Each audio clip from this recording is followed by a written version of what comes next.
Okay, Mocha is right, is back at you, and I am Mocha. We've got a fun show for you tonight. You may have heard that Trump used the word bloodbath. Oh, God. It's, taken completely out of context. We're going to show you the real clip. We're going to hear what Ben Shapiro has to say about it, which is hysterical. We're going to hear what Nancy Pelosi has to say about it. And then we're going to hear Bill O'Reilly tell us exactly who the idiot news stations were, the corrupt, lying left-wing media that mischaracterized, put out of context Donald Trump's quote.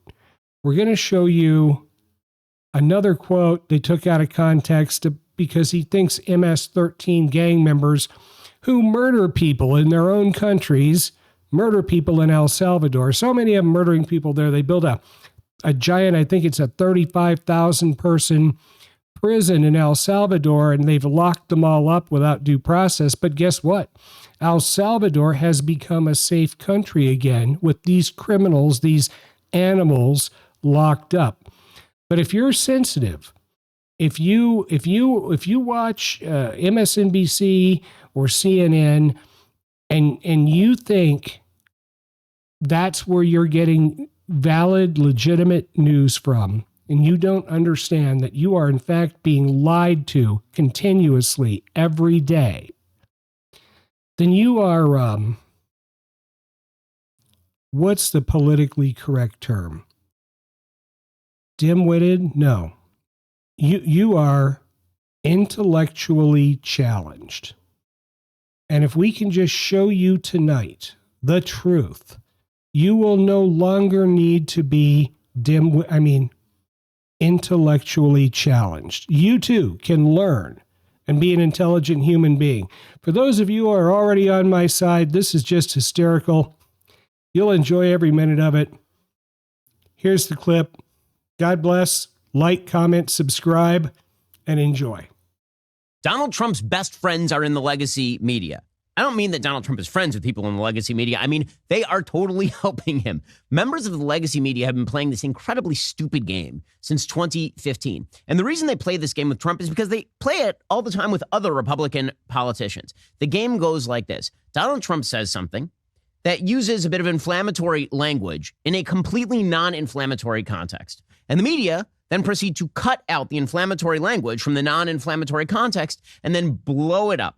The weird thing about doing it with Trump is Trump says wild things fairly frequently. They don't even have to do it with Trump. But by doing this, what they end up doing is essentially showing the American public that they are willing to say or do anything about Donald Trump. Today's latest example comes courtesy of the entire legacy media that decided to jump on a clip of Donald Trump at a rally over the weekend. So Donald Trump was doing a political rally over the weekend. Again, the media are in a sheer state of panic about the 2024 race. They should be. According to the Real Clear Politics polling average, Donald Trump is currently almost 2 points up in the national average. He's currently leading in every single battleground state. According to the Real Clear Politics polling average, Joe Biden is in deep trouble. And so they are looking for some sort of headline that is going to gin up the Democratic base. And so they have to find something that says that Donald Trump is a severe danger to the Republic, that he is going to overthrow the Republic, that there is going to be blood in the streets. After all, this is the case that Joe Biden has been making since 2020. The case since 2020 has been that Donald Trump isn't just a problem, he is a threat to the very nature of the Republic.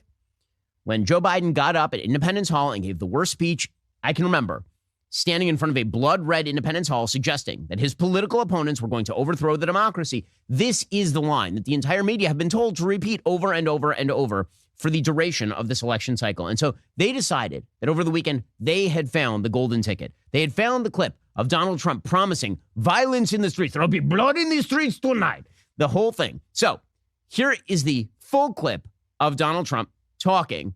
Here he is talking about the economic plans of Democrats with regard to industrial industries in Michigan. Here's the full clip. Mexico has taken over a period of 30 years 34% of the automobile manufacturing business in our country. Think of it.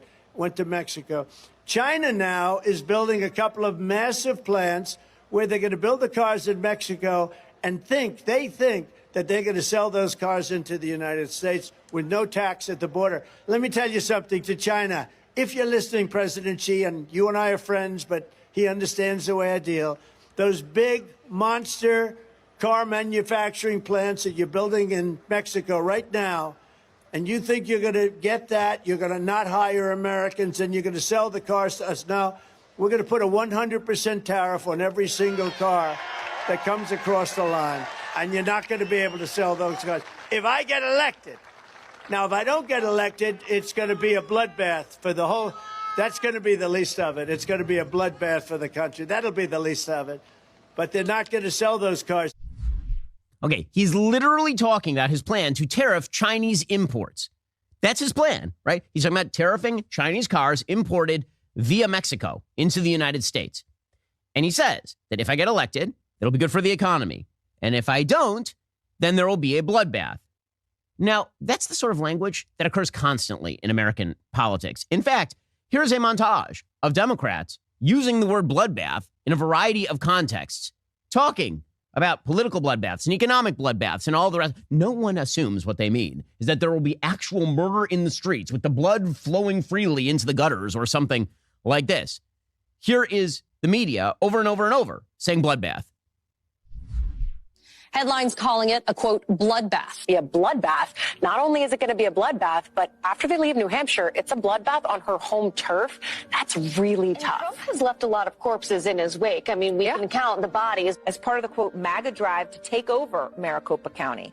And the headline refers to it as an impending bloodbath. Columnist Charles Blow has a new piece for the New York Times entitled A Biden Bloodbath. 2018 midterms, you can bet that they 100% are fearing a slaughter. In fact, the word bloodbath and massacre come up frequently. The Republican Party will be destroyed. It's going to be a bloodbath. There's going to be a bloodbath one way or the other. Bloodbath for Bernie Sanders. It's been a bloodbath there, shaping up to be a bloodbath. Head off a bloodbath in next year's crucial midterm. Off-year elections are often a bloodbath. This week's bloodbath for Democrats. A bloodbath at the ballot box. There could be a Republican bloodbath. They'll talk about a bloodbath. It's a bloodbath. I have to talk about you. It's going to be a bloodbath all day long. Is in for a bloodbath. Hasn't been a bloodbath on the way down. Donald Trump bloodbath. Be a bloodbath.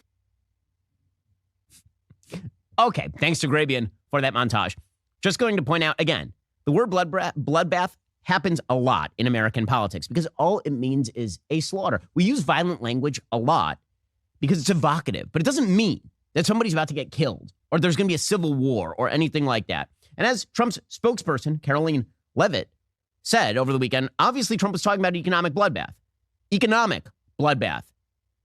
Right? She said that, right? Biden's policies will create an economic bloodbath for the auto industry and auto workers. That's what Trump's campaign spokesperson said on Saturday. And of course, we played you the entire clip. So what did the media do? They took the two sentences where Donald Trump says, if I'm not elected, there will be a bloodbath. And they took that out of context. And then they proceeded to claim that what Donald Trump was saying is that if he was not elected, that there would be a full-scale insurrectionist civil war in the United States with bodies in the streets. It's going to look like Haiti. Donald Trump is going to start calling himself barbecue. He's going to start chomping on body parts, like the whole thing.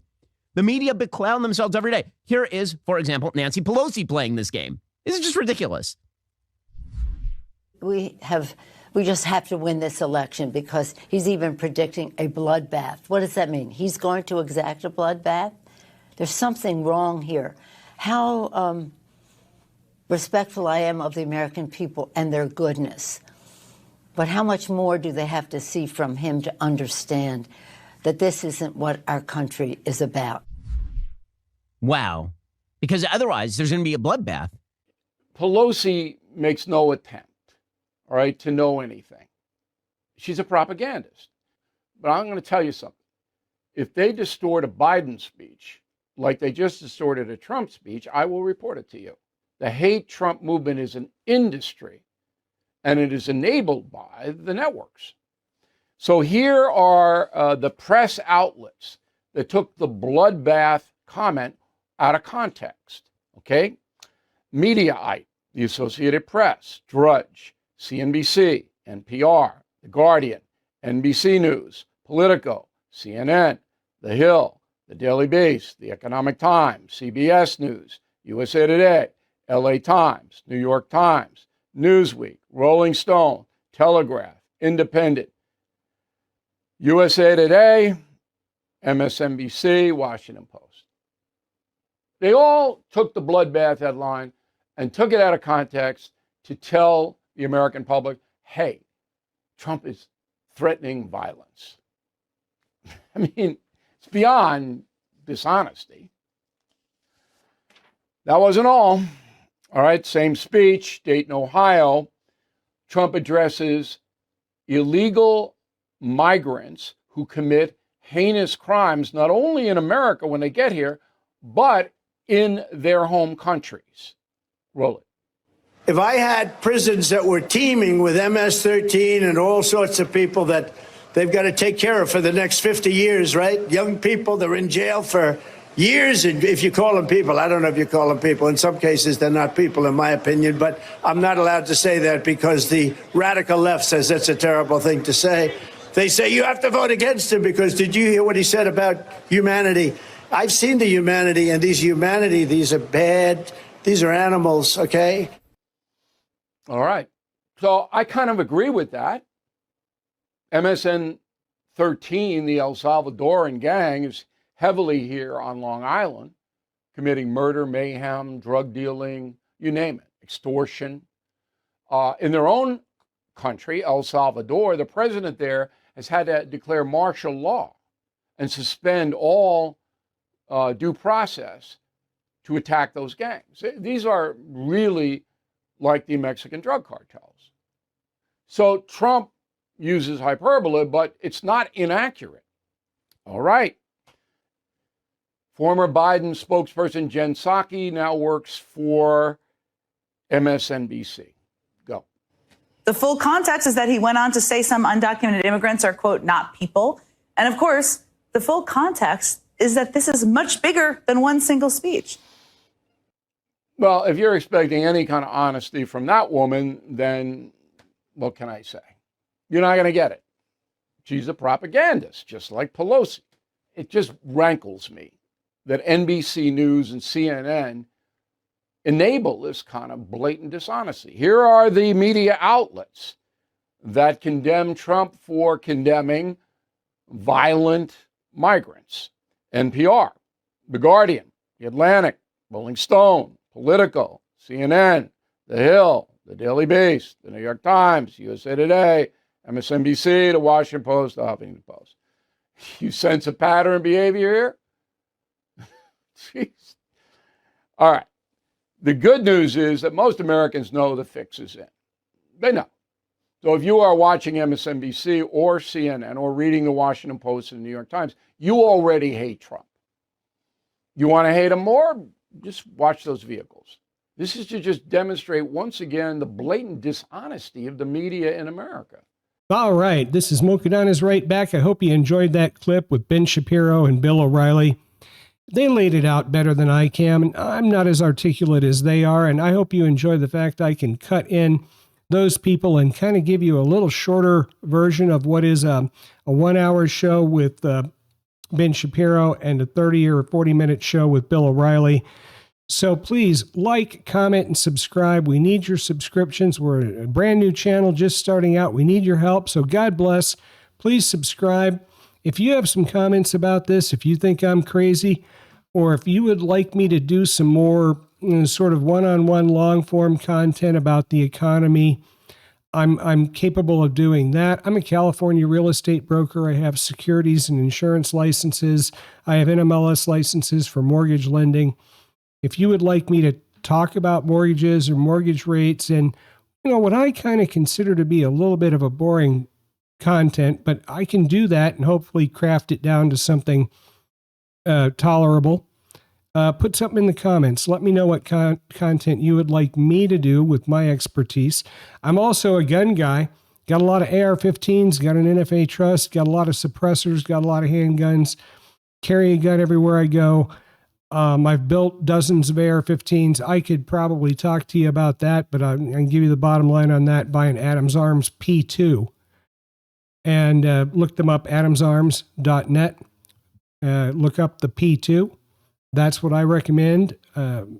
Not particularly expensive, but not the cheapest gun. If you got to buy the cheapest gun, buy a P1. Optics Planet also carries Adam's arms. There's my whole pitch. God bless you. Please like, comment, and subscribe. We need your help. I really need your help to grow the channel. And you have a fantastic day.